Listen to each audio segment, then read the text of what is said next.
Is the Osmo Action 3 better than the Hero 11? Or even worse than the Hero 10? And is the Hero 11 really much better than the Hero 10? Is it a major upgrade? We will answer these questions in this video. I tested the 3 cameras in a total of 20 categories. The winner of a category usually gets 2 points and the second place gets 1 point. So let the games begin. An action camera can be mounted in a variety of different places. Of course, also on the helmet or on the hand. It should therefore be lightweight and small. The 2 GoPros have the same body and therefore do not differ here, of course. The Action 3 is a little smaller and also a little lighter. The difference is bigger than I had originally expected. The Action 3 can also be mounted with a frame. However, this frame then makes the camera larger and bulkier than the 2 GoPros. Since this frame is not necessary to mount the camera though, the Action 3 gets 2 points from me and the GoPros get 1 point each. An action camera should be as rugged as possible. It should be able to fall down and take a beating without breaking right away. A camera that has to be treated like a raw egg is rather unsuitable as an action camera. Unfortunately, all 3 cameras are rather vulnerable without an additional protective cover. This is especially true for the displays and the lens. As mentioned, the Action 3 comes with a frame. Of course, this frame also has a protective function. Unfortunately, the front display and the lens are not very well protected by the frame. Furthermore, a rubber ring should always be attached to the lens for additional protection. This is inconvenient, the rubber ring can easily get lost. The frame also makes the Action 3 larger than the 2 GoPros. Since the Action 3 has already received a point from me for the smallest camera, it would be contradictory if I gave it another point because of the frame. In this category, therefore, I see all 3 cameras scoring equally. 1 point for each camera. The 2 GoPros have 2 integrated fingers on the bottom with which you can attach them to the usual GoPro mounts. That's handy. That said, I'm a big fan of the magnetic mount of the Action 3. The magnetic mount system makes it extremely easy to remove the Action 3 from a mount and attach it elsewhere. You also don't have to worry about the Action 3 coming off on its own. This magnetic mount is extremely useful. Plus, you can also mount the Action 3 vertically with the frame. For me, that's a clear win for the Action 3. Therefore, 2 points for the Action 3 and 1 point each for the 2 GoPros. Let's take a look at the displays. I think that GoPro uses the same display on the Hero 11 as on the Hero 10. The back display of the Action 3 is minimally larger than that of the GoPros. In addition, the front display on the Action 3 is also a touch display. It's small, but I still think that it's an important advantage. For this reason, I give the Action 3 2 points and the 2 GoPros 1 point. Wow, this doesn't look good for GoPro at all right now. But that can change quickly. The ease of use category is very hard for me to judge objectively. I have a lot of experience with the menus of the GoPros and rather less experience with the menu of the Action 3, even though it is very similar to that of the Action 2. With the Hero 11, GoPro has introduced a new beginner mode. This is intended to make it even easier for beginners to operate the camera. In this mode, you can only change a very few settings. In addition, the menu has been slightly revised. That's why I see the Hero 11 slightly ahead of the Hero 10. If I now compare the 2 GoPros with the Action 3, I also see the GoPro slightly ahead in this category when I look at it objectively. Also because the Action 3 can't quite keep up with the many setting options of the GoPro. It's easier to create and edit presets on the GoPro, for example, and the GoPro simply offers more options for customizing the camera to your own needs. 2 points for the Hero 11, 1 for the Hero 10 and none for the Action 3. One of the main uses of an action camera is shooting underwater, so it's important that an action camera is securely waterproof. And here, there is no difference between the 2 GoPros. Both are waterproof up to 10 meters. The Action 3 has a slight advantage here. It is waterproof up to 16 meters. And that can make a difference in practice, because the most widespread diving certificate open water allows diving to a depth of 18 meters. So for this, the Action 3 could almost be sufficient, although I wouldn't necessarily recommend it without an additional case. But I give the Action 3 2 points and 1 point each to the 2 GoPros. But let's start with the really important part. The footage and image quality. For me, a very wide field of view is important with an action camera. A wide field of view creates that immersive look that is important for action shots. As you can see here, little has changed between the Hero 11 and Hero 10 in this regard in normal 16:9 video mode. The fields of view wide, linear and super view look identical. The small differences in these shots are due to a slightly different position of the cameras. With the Hero 11, however, GoPro has introduced 2 innovations when it it comes to the field of view. There is now the extremely wide field of view Hyperview. Hyperview is mainly not wider in width than Superview, but rather expands the field of view vertically. Of course, this results in extreme distortions at the edges. In addition, the Hero 11 now has a shooting mode in the 8:7 format. This is especially useful if you also want to use the shot in a vertical format, for example for social media or TikTok. You can therefore crop the shot horizontally as well as vertically. Here you can see a comparison with a 4:3 shot of the Hero 10. The Action 3 doesn't have an 8:7 mode, but its field of view is once again significantly wider than that of the two GoPros. In all settings including wide, linear or D-Warp and Ultra View, the field of view of the Action 3 is significantly wider than that of the GoPro. The wide frame here represents the corresponding field of view of the GoPro. Therefore, I give the Action 3 2 points, the Hero 11 1 point for Hyperview and the 8:7 format, and the Hero 10 no point. Let's take a closer look at the colors and contrast. These shots of the two GoPros were taken with the colors set to natural. Comparing the two GoPros, I noticed the following. The dark areas of the Hero 11's shot are noticeably brighter and therefore show more detail. This is particularly noticeable in this shot. For example, look at the forest on the left edge of the image. The blue of the sky has also been slightly changed. It now looks a bit brighter and goes more in the direction of teal. This is a shot of the Action 3. It has much more saturation and also more contrast. I actually like the shot of the Action 3. The only problem is that this is the only normal color profile. On the GoPro, on the other hand, there is an additional color profile called Vibrant. And if we compare the color profile Vibrant of the two GoPros with the Action 3, we get very similar results. Color is also a matter of taste, of course. But because GoPro at least offers a choice, I give the Hero 11 2 points, partly because it renders the dark areas better than the Hero 10. The Hero 10 1 point and the Action 3 no point. The most important color is definitely the color of the skin tones. And I'm not a fan of GoPro skin tones. GoPro adds an extreme amount of clarity to the shot. Details are heavily emphasized. This has a very negative effect on the skin tones. Only small differences can be noticed between the shot of the Hero 11 and the Hero 10. I might even like the skin tones of the Hero 10 better. However, I clearly like the skin tones of the Action 3 better. They are much softer and look more pleasant. However, you can also see here that the shot of the Action 3 looks a bit blurry. This is due to the short distance to the camera and the minimum focusing distance. But we'll get to that in a moment. For the skin tones, the Action 3 gets 2 points and both GoPros get 1 point. All three cameras also have a flat color profile. This is supposed to improve the dynamic range and also be an advantage when color grading. To be honest, I'm not a big fan of flat color profiles on action cameras. The Action 3's D-Cinelike profile also looks relatively dark. While it does preserve details better in the bright areas, you have to brighten the image quite a bit to bring out the details in the dark areas. The result is not perfect. The GoPro's flat color profile has a bit more saturation, but the dynamic range seems to be a bit better. The two GoPros only differ slightly here. The GoPro Hero 11 also has the option of shooting with 10-bit color depth. This improves the possibilities for color grading considerably. For this reason, the GoPro Hero 11 gets 2 points from me. The Hero 10 1 point and the Action 3 no point. Let's talk about dynamic range again. It's about which camera can simultaneously show more detail in the very dark and very bright areas in the image. And this time with a normal color profile, GoPro was able to improve slightly here as well. As we saw earlier, the Hero 11 shows more details than the Hero 10, especially in the dark areas. At the same time, it also manages to show a bit more detail in the very bright areas, even though the difference is only minimal here. The very high contrast look of the Action 3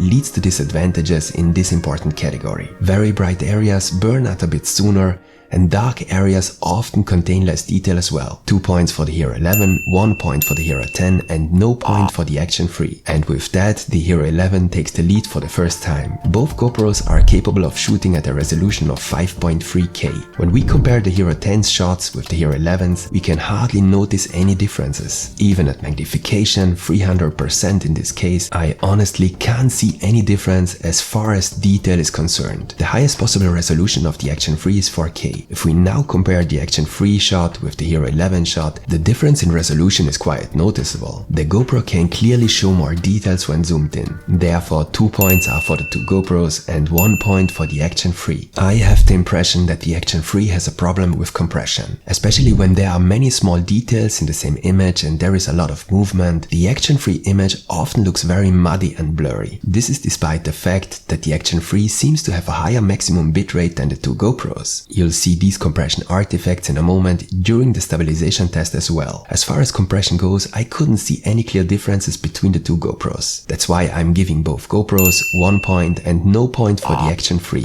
Before we get to the slow motion shots, a few additional notes regarding the recording quality. Unlike the Action free, you can adjust the digital sharpness on the GoPro. This is especially important if you want to capture cinematic shots. The Action free's footage doesn't have an excessive amount of digital sharpness. Still, it's an advantage if you can adjust the sharpness yourself. However, GoPro sometimes overdoes it with clarity and sharpness. Details are often emphasized too much. The soft image of the Action free sometimes looks more pleasant. Obviously, the Action free slightly larger sensor also results in it having a very high minimum focusing distance. If the subject is too close to the camera, then it is out of focus. This can be a disadvantage when vlogging, for example. You have to hold the camera further away than with the GoPros, because that's a disadvantage, and because you can adjust the sharpness on the GoPro, both GoPros get another point. All three cameras are capable of shooting in 4K at 120 frames per second. That allows for a slow motion of up to 20%. When I compare the shots in 4K at 120 frames per second, I can't see any other differences apart from the differences in image quality already noted so far. However, both GoPros are capable of shooting in 2.7K at 240 frames per second. The Action free can only do that in 1080, and when we compare the footage, we don't see any difference between the GoPro's footage. But comparing it to the Action free, we can see that the Action free's footage was shot at a lower resolution. In addition, unlike the GoPros, the Action free disables the front display already when shooting in 4K at 120 frames per second, which is also a disadvantage. Therefore, both GoPros received 2 points from me, the Action free 1 point. The image quality in low light is one of the most important quality features of a camera, maybe not necessarily of an action camera, but because this point is very important to many of you, I would be willing to award double points in this category. But it's not easy to come to a clear conclusion here. If you don't set the exposure manually, the result can be misleading. When comparing the Hero 11 and the Hero 10, there is hardly any difference. I have the impression that GoPro has managed to slightly reduce the image noise in low light. However, the difference is rather small. The Action free, on the other hand,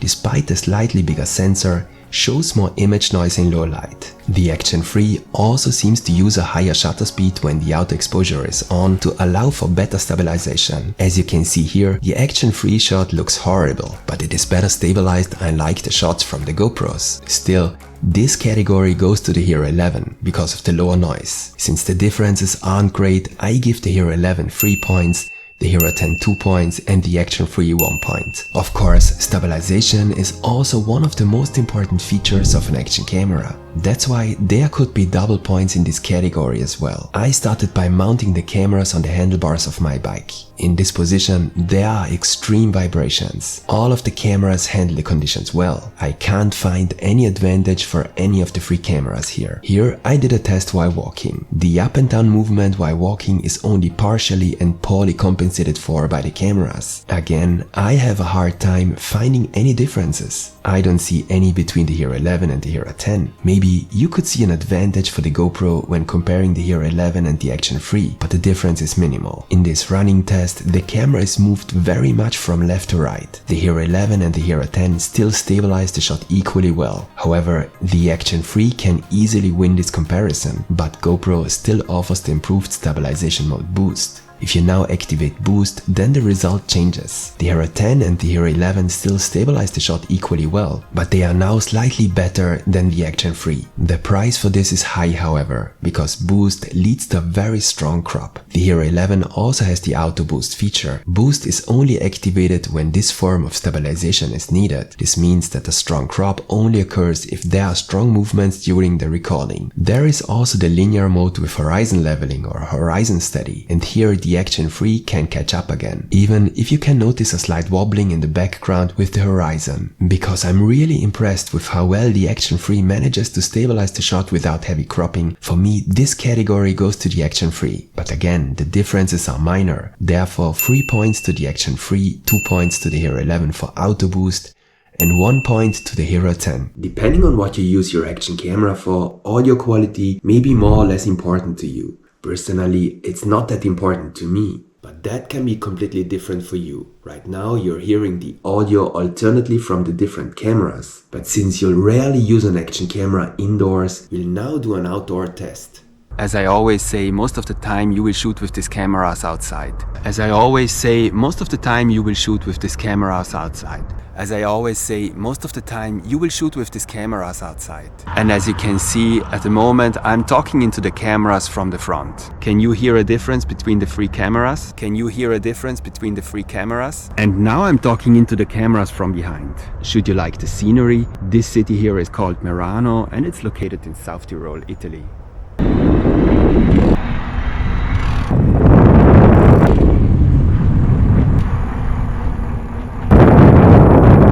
In the voice test, the Action 3 was the quietest of the three cameras, but it sounded the best overall to me. However, the Action 3 has an obvious problem with wind noise. For this reason, I see a tie here. All three cameras get 1 point from me. Fortunately, GoPro included the better Enduro battery with the Hero11. Not only should this provide longer runtime than the Hero10's battery, it should also charge faster and handle the cold better. I tested all three cameras at a setting of 4K and 30 frames per second, recording until the battery ran out. And indeed, the Hero11 was able to last a bit longer than the GoPro Hero 10. However, with 1 hour and 27 minutes to 1 hour and 20 minutes, the difference was less than I actually expected. But the real surprise in this test was the Action 3's battery. Unlike the two GoPros, the Action 3 was capable of shooting more than 2 hours in 4K at 30 frames per second. For that reason, I'm clearly giving 2 points here to the Action 3, 1 point to the Hero11, and no points to the Hero 10. And in fact, none of the three cameras had any problems with overheating during this test. Those who know my videos know that the topic of overheating is not that crucial for me personally, but since this topic is discussed very intensively, I of course also made a test. To simulate the possible airflow, you can see that I even set up a fan.